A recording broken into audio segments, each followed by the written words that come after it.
120 ball 58 ರನ್ಗಳ chasing 10 wicket. Team ಇಂಡಿಯಾದಂಥ world class ಪ್ಲೇಯರ್ಗಳಿಗೆ ಇದೆಲ್ಲ ಒಂದು ಟಾರ್ಗೆಟಾ? 6-4ಗಳಲ್ಲೇ ಡೀಲ್ ಮಾಡ್ತೀವಿ ಅಂತ ಜಸ್ಟ್ 27 ಎಸೆತಗಳಲ್ಲೇ ಮ್ಯಾಚನ್ನು ಫಿನಿಶ್ ಮಾಡಿದರು. UAE ವಿರುದ್ಧ ಸೂರ್ಯಕುಮಾರ್ ಯಾದವ್ ನಾಯಕತ್ವದ ಟೀಮ್ ಇಂಡಿಯಾ ಈಸಿಯಾಗಿ ಗೆದ್ದು ಬೀಗಿತ್ತು. ಬಟ್ ಇಲ್ಲಿ ಇಂಟ್ರೆಸ್ಟಿಂಗ್ ವಿಚಾರ ಅನಿಸಿದ್ದು ಅಂದರೆ ಭಾರತ ತಂಡದ ಪ್ಲೇಯಿಂಗ್ 11. ಪಂದ್ಯದ ಆರಂಭಕ್ಕೂ ಮುನ್ನ ಪ್ರೆಡಿಕ್ಟ್ ಮಾಡಿದ್ದಕ್ಕೂ ಅನೌನ್ಸ್ ಆದಂಥ ತಂಡಕ್ಕೂ ಸಾಕಷ್ಟು ಡಿಫ್ರೆನ್ಸ್ ಇತ್ತು. ಹಾಗಾದರೆ ಯಾವ ಲಾಜಿಕ್ ಮೇಲೆ ಮ್ಯಾನೇಜ್ಮೆಂಟ್ ಪ್ಲೇಯಿಂಗ್ 11 ಸೆಟ್ ಮಾಡಿತ್ತು? ಮುಂದಿನ ಪಂದ್ಯಗಳಿಗೂ ಕೂಡ ಇದೇ ಟೀಮ್ ಕಂಟಿನ್ಯೂ ಆಗುತ್ತಾ? ಈ ಬಗ್ಗೆ ಕಂಪ್ಲೀಟ್ ಮಾಹಿತಿಯನ್ನು ಕೊಡ್ತೇನೆ. ನಾನು ಶಾಂತ. ನೀವು ಸುದ್ದಿಯಾನದ ಸಬ್ಸ್ಕ್ರೈಬರ್ ಆಗೋದಕ್ಕೆ ಮರಿಬೇಡಿ.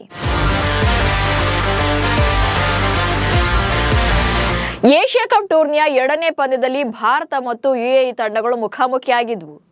ಈ ಪಂದ್ಯದಲ್ಲಿ ಭಾರತವೇ ಗೆಲ್ಲೋದು ಅನ್ನೋದು ಇಡೀ ಜಗತ್ತಿಗೆ ಗೊತ್ತಿತ್ತು. ಅದು ನಿಜ ಕೂಡ ಆಯಿತು. ಬಟ್ ಇಲ್ಲಿ ಮ್ಯಾಚ್ ನೋಡಬೇಕಾದ್ರೆ UAE ತಂಡದ ಆಟಗಾರರ ಬಾಡಿ ಲ್ಯಾಂಗ್ವೇಜ್ ಅನ್ನು ನೋಡ್ತಾ ಇದ್ರೆ ಅವರು ಗೆಲ್ಲೋದಿರಲಿ, ಫೈಟ್ ಕೊಡ್ತೇವೆ ಎನ್ನುವಂಥ ಕಾನ್ಫಿಡೆನ್ಸ್ ಕೂಡ ಅವರಲ್ಲಿ ಕಾಣ್ತಾ ಇರಲಿಲ್ಲ. ಯಾಕಂದ್ರೆ ನಾವು ಆಡ್ತಾ ಇರೋದು ಜಗತ್ತಿನಲ್ಲೇ ನಂಬರ್ 1 T20 ಟೀಮ್ ಹಾಗೆ ಪ್ಲೇಯರ್ಸ್ ವಿರುದ್ಧ ಅನ್ನೋದು ಅವ್ರಿಗೂ ಕೂಡ ಗೊತ್ತಿತ್ತು.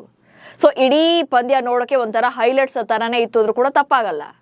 ಟೀಮ್ ಇಂಡಿಯಾ ಬ್ಯಾಟಿಂಗ್ ಮತ್ತು ಬೌಲಿಂಗ್ನಲ್ಲಿ ಕಂಪ್ಲೀಟ್ ಡಾಮಿನೇಷನ್ ಮಾಡಿ ಆತಿಥೇಯ ತಂಡವನ್ನು ಸೋಲಿಸಿ 2 ಅಂಕಗಳನ್ನು ಖಾತೆಗೆ ಹಾಕಿಕೊಳ್ತು. ಅದರಲ್ಲೂ ಬಿಗ್ ಮಾರ್ಜಿನ್ನಿಂದ ಗೆದ್ದಿದ್ರಿಂದ ನೆಟ್ ರನ್ ರೇಟ್ ಪ್ಲಸ್ 10.483 ಇದೆ. ಮೊದಲಿಗೆ ಭಾರತ ವರ್ಸಸ್ UAE ನಡುವಿನ ಪಂದ್ಯದ ಹೈಲೈಟ್ಸ್ ಅನ್ನು ನೋಡೋಣ. ಆ ನಂತರ ಪ್ಲೇಯಿಂಗ್ 11 ಕ್ಯಾಲ್ಕುಲೇಷನ್ ಬಗ್ಗೆ ಮಾಹಿತಿಯನ್ನು ನೀಡ್ತೇನೆ. ಭಾರತದ ಬೌಲರ್ಸ್ ಎದುರು 57 ರನ್ಗಳಿಗೆ UAE ಆಲ್ ಔಟ್.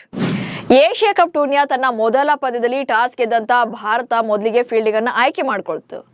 UAE ನಾಯಕ ಮೊಹಮ್ಮದ್ ವಾಸಿಂ ಮತ್ತು ಅಲಿಶಾ ಶರಾಫ್ ಇನ್ನಿಂಗ್ಸ್ ಅನ್ನು ಆರಂಭ ಮಾಡಿದ್ರು. ಇಬ್ರು ಕೂಡ ಆರಂಭದಲ್ಲಿ ಚೆನ್ನಾಗಿ ಬ್ಯಾಟ್ ಬೀಸ್ತಾ ಇದ್ರು. 26 ರನ್ಗಳ ಜೊತೆಯಾಟ ನೀಡಿದ್ರು. ಬಟ್ ಅದನ್ನ ಬಿಗ್ ಸ್ಕೋರ್ ಆಗಿ ಕನ್ವರ್ಟ್ ಮಾಡೋಕೆ ಟೀಮ್ ಇಂಡಿಯಾ ಬೌಲರ್ಸ್ ಬಿಡಲಿಲ್ಲ. 17 ಎಸೆತಗಳಲ್ಲಿ ಅಲಿಶನ್ 22 ರನ್ ಸಿಡಿಸಿ ಔಟ್ ಆದ್ರೆ ಇದರ ಬೆನ್ನಲ್ಲೇ ವಾಸಿಂ ಕೂಡ 19 ರನ್ಗಳಿಗೆ ವಿಕೆಟ್ ಅನ್ನು ಒಪ್ಪಿಸಿದ್ರು. ಅಲ್ಲಿಂದ ಶುರುವಾದ UAE ಆಟಗಾರರ ಪತನ ನಿಲ್ಲಲೇ ಇಲ್ಲ. ನಂಬರ್ 3 ಬ್ಯಾಟ್ಸ್ಮನ್ ನಿಂದ ಹಿಡಿದು 10ರವರೆಗೂ ಕೂಡ ವೈಯಕ್ತಿಕವಾಗಿ ಯಾರೊಬ್ರು ಕೂಡ 3 ರನ್ಗಳಿಗಿಂತ ಜಾಸ್ತಿ ಗಳಿಸಲೇ ಇಲ್ಲ. ಹೀಗಾಗಿ 13.1 ಓವರ್ಗಳಲ್ಲಿ 57 ರನ್ ಗಳಿಸಿ ಆಲ್ಔಟ್ ಆದ್ರು. ಫಸ್ಟ್ ಬಾಲ್ನಲ್ಲೇ 6 ಮೂಲಕ ಗರ್ಜಿಸಿದ ಭಾರತೀಯರು. ಇನ್ನು UAE ನೀಡಿದಂತ ಸಾಧಾರಣ ಮೊತ್ತ ಅಂದ್ರೆ 58 ರನ್ಗಳ ಗುರಿ ಬೆನ್ನಟ್ಟಿದಂತ ಭಾರತದ ಪರ ಅಭಿಷೇಕ್ ಶರ್ಮಾ ಮತ್ತು ಶುಭ್ಮನ್ ಗಿಲ್ ಇನ್ನಿಂಗ್ಸ್ ಅನ್ನ ಆರಂಭ ಮಾಡಿದ್ರು. ಫಸ್ಟ್ ಬಾಲ್ನಲ್ಲಿ ಅಭಿಷೇಕ್ ಶರ್ಮಾ 6 ಸಿಡಿಸಿದ್ರೆ ನೆಕ್ಸ್ಟ್ ಬಾಲ್ನ ಬೌಂಡ್ರಿ ಗಟ್ಟಿದ್ರು. ಸೊ ಮೊದಲ 2 ಎಸೆತಗಳಲ್ಲೇ UAE ಆಟಗಾರರ ಆತ್ಮವಿಶ್ವಾಸವನ್ನೇ ಕುಗ್ಗಿಸಿದ್ರು. ಇತ್ತ ಶುಭ್ಮನ್ ಗಿಲ್ ಕೂಡ 6-4ಗಳಲ್ಲೇ ಡೀಲ್ ಮಾಡ್ತಾ ಇದ್ರು. ಇವರಿಬ್ಬರೇ ಮ್ಯಾಚ್ ಫಿನಿಶ್ ಮಾಡ್ತಾರೆ ಅನ್ನುವಾಗ 16 ಎಸೆತಗಳಲ್ಲಿ 3 ಸಿಕ್ಸರ್ ಮತ್ತು 2 ಬೌಂಡ್ರಿ ಮೂಲಕ 30 ರನ್ ಬಾರಿಸಿದ್ದ ಅಭಿಷೇಕ್ ಶರ್ಮಾ ವಿಕೆಟ್ ಒಪ್ಪಿಸಿದ್ರು. ಆ ಬಳಿಕ 3ನೇ ಸ್ಲಾಟ್ನಲ್ಲಿ ಮೈದಾನಕ್ಕಿಳಿದ ಕ್ಯಾಪ್ಟನ್ ಸೂರ್ಯ ಕೂಡ ಫಸ್ಟ್ ಬಾಲ್ನ ಸಿಕ್ಸರ್ ಗಟ್ಟಿದ್ರು. ಅಂತಿಮವಾಗಿ ಭಾರತ ತಂಡ ಕೇವಲ 4.3 ಓವರ್ಗಳಲ್ಲಿ ಅಂದ್ರೆ 27 ಬಾಲ್ಗಳಲ್ಲೇ ಟಾರ್ಗೆಟ್ ಅನ್ನ ಚೇಸ್ ಮಾಡಿ T20 ಅಂತಾರಾಷ್ಟ್ರೀಯ ಕ್ರಿಕೆಟ್ನಲ್ಲಿ ತನ್ನ ಅತ್ಯಂತ ವೇಗದ ಚೇಸ್ ದಾಖಲೆಯನ್ನು ಬರೆಯಿತು. ಭಾರತ ಪರ ಅದ್ಭುತ ಬೌಲಿಂಗ್ ಪ್ರದರ್ಶನ ನೀಡಿದಂತ ಕುಲ್ದೀಪ್ ಯಾದವ್ 4 ವಿಕೆಟ್ಗಳನ್ನ ಕಬಳಿಸಿದ್ರು. ಆಕ್ಚುಲಿ ಕುಲ್ದೀಪ್ ಯಾದವ್ ಕಳೆದ ಬಾರಿ ಇಂಗ್ಲೆಂಡ್ ವಿರುದ್ಧದ ಟೆಸ್ಟ್ ಸರಣಿಯಲ್ಲಿ 5 ಪಂದ್ಯಗಳಲ್ಲೂ ಕೂಡ ಬೆಂಚ್ ಕಾದಿದ್ರು. ಬಟ್ ಈ ಸಲ ಅವರಿಗೆ ಪ್ಲೇಯಿಂಗ್ 11ನಲ್ಲಿ ಚಾನ್ಸ್ ಸಿಕ್ಕಿತ್ತು.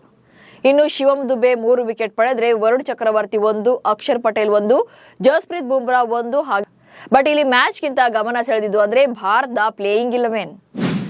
ಇನ್ನು ಬ್ಯಾಟಿಂಗ್ ಕೋಟಾದಲ್ಲಿ ಅಭಿಷೇಕ್ ಶರ್ಮಾ, ಶುಭ್ಮನ್ ಗಿಲ್, ಸೂರ್ಯಕುಮಾರ್ ಯಾದವ್, ತಿಲಕ್ ವರ್ಮಾ ಹಾಗೆ ಸಂಜು ಸ್ಯಾಮ್ಸನ್ ಇವರೆಲ್ಲರೂ ಕೂಡ ಬ್ಯಾಟಿಂಗ್ ವಿಭಾಗದಲ್ಲಿ ಆಯ್ಕೆಯಾಗಿದ್ರು. ಇನ್ನು ಆಲ್ರೌಂಡರ್ಗಳಾಗಿ ಶಿವಂ ದುಬೆ, ಹಾರ್ದಿಕ್ ಪಾಂಡ್ಯ ಹಾಗೆ ಅಕ್ಷರ್ ಪಟೇಲ್ 3ರನ್ನು ಕೂಡ ಸೆಲೆಕ್ಟ್ ಮಾಡಲಾಗಿತ್ತು. ಇನ್ನು ಬೌಲರ್ಸ್ಗಳಾಗಿ ಕುಲ್ದೀಪ್ ಯಾದವ್, ಜಸ್ಪ್ರೀತ್ ಬುಮ್ರಾ ಹಾಗೆ ವರುಣ್ ಚಕ್ರವರ್ತಿ playing 11ನಲ್ಲಿ chance ಪಡ್ಕೊಂಡಿದ್ರು.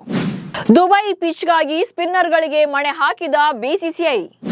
Shubman Gill Asia cup ತಂಡಕ್ಕೆ ಆಯ್ಕೆಯಾದಾಗಿಂದಲೂ ಕೂಡ ಓಪನರ್ಸ್ ಯಾರು ಅನ್ನೋದೇ ದೊಡ್ಡ ಪ್ರಶ್ನೆಯಾಗಿತ್ತು. ಕೊನೆಗೂ ಅಭಿಷೇಕ್ ಶರ್ಮಾ ಜೊತೆ ಶುಭ್ಮನ್ ಗಿಲ್ ಇನ್ನಿಂಗ್ಸ್ ಅನ್ನು ಆರಂಭ ಮಾಡಿದ್ರು. ಇನ್ನು ಸಂಜು ಸ್ಯಾಮ್ಸನ್ಗೂ ಕೂಡ ಅವಕಾಶ ಸಿಕ್ಕಿದ್ದು, ಸ್ಲಾಟ್ ಮಾತ್ರ ಚೇಂಜ್ ಆಗಿತ್ತು ಅಷ್ಟೇ. ಕಳೆದ 10 ಅಂತಾರಾಷ್ಟ್ರೀಯ ಪಂದ್ಯಗಳಲ್ಲಿ 3 ಶತಕ ಸಿಡಿಸಿರೋದ್ರಿಂದ ಸಂಜುಗೆ ಬೆಂಚ್ ಕಾಯಿಸೋಕೆ ಮ್ಯಾನೇಜ್ಮೆಂಟ್ ರೆಡಿ ಇರಲಿಲ್ಲ. ಇನ್ನು 3ನೇ ಸ್ಲಾಟ್ನಲ್ಲಿ ಸೂರ್ಯಕುಮಾರ್ ಯಾದವ್ ಅವರನ್ನ ಕಣಕ್ಕಿಳಿಸಿದ್ರೆ 4ನೇ ಸ್ಲಾಟ್ನಲ್ಲಿ ತಿಲಕ್ ವರ್ಮಾ ಹಾಗೆ 5ನೇ ಕ್ರಮಾಂಕದಲ್ಲಿ ಸಂಜು ಸ್ಯಾಮ್ಸನ್ಗೆ ಅವಕಾಶ ನೀಡಲಾಗಿತ್ತು. ಅದರಲ್ಲೂ ಇಂಟ್ರೆಸ್ಟಿಂಗ್ ವಿಚಾರ ಏನಪ್ಪಾ ಅಂದ್ರೆ ಟೂರ್ನಿಗೆ ಸೆಲೆಕ್ಟ್ ಆಗಿದ್ದಂತ ಮೂವರು ಆಲ್ರೌಂಡರ್ಗಳನ್ನ ಮೈದಾನಕ್ಕಿಳಿಸಿರೋದು. ಶಿವಮ್ ದುಬೆ, ಹಾರ್ದಿಕ್ ಪಾಂಡ್ಯ ಹಾಗೆ ಅಕ್ಷರ್ ಪಟೇಲ್ 3 ಜನ ಪ್ಲೇಯಿಂಗ್ 11 ನಲ್ಲಿದ್ರು. ಬಟ್ ಬಿಗ್ ಸರ್ಪ್ರೈಸ್ ಏನಂದ್ರೆ ಏಕೈಕ ಸ್ಪೆಷಲಿಸ್ಟ್ ವೇಗಿಯೊಂದಿಗೆ ಕಣಕ್ಕಿಳಿದಿದ್ದು. ಇಲ್ಲಿ ಸ್ಪಿನ್ನರ್ಗಳಿಗೆ ಹೆಚ್ಚಿನ ಚಾನ್ಸ್ ಅನ್ನ ಕೊಡೋಕೆ ಕಾರಣ ಅಂದ್ರೆ ಅದು UAE ಪಿಚ್. UAEನ ಪಿಚ್ಗಳು ಸ್ಪಿನ್ ಬೌಲರ್ಗಳ ಫ್ರೆಂಡ್ಲಿ ಆಗಿರೋದ್ರಿಂದ ಅಕ್ಷರ್ ಪಟೇಲ್, ವರುಣ್ ಚಕ್ರವರ್ತಿ ಹಾಗೆ ಕುಲ್ದೀಪ್ ಯಾದವ್ಗೆ ಅಂದ್ರೆ ಮೂವರಿಗೂ ಕೂಡ ಅವಕಾಶವನ್ನ ಕೊಡಲಾಗಿತ್ತು. ಏಕೈಕ ಸ್ಪೆಷಲಿಸ್ಟ್ ವೇಗಿಯಾಗಿ ಜಸ್ಪ್ರೀತ್ ಬುಮ್ರಾ ಜೊತೆ ಆಲ್ರೌಂಡರ್ ಹಾರ್ದಿಕ್ ಪಾಂಡ್ಯ 2ನೇ ವೇಗಿಯಾಗಿ ಆಡಿದ್ರು. ಉಳಿದಂತೆ ರಿಂಕು ಸಿಂಗ್, ಜಿತೇಶ್ ಶರ್ಮಾ, ಹರ್ಷದೀಪ್ ಸಿಂಗ್ ಹಾಗೆ ಹರ್ಷಿತ್ ರಾಣಾ ಬೆಂಚ್ ಕಾಯ್ಬೇಕಾಯಿತು. ಒಟ್ನಲ್ಲಿ ಫಸ್ಟ್ ಮ್ಯಾಚ್ನ ಫಸ್ಟ್ ಕ್ಲಾಸ್ ಆಗಿ ಗೆದ್ದಿರುವಂತಹ ಭಾರತ 2ನೇ ಪಂದ್ಯಕ್ಕೆ ಭರ್ಜರಿಯಾಗಿ ರೆಡಿ ಆಗ್ತಾ ಇದೆ.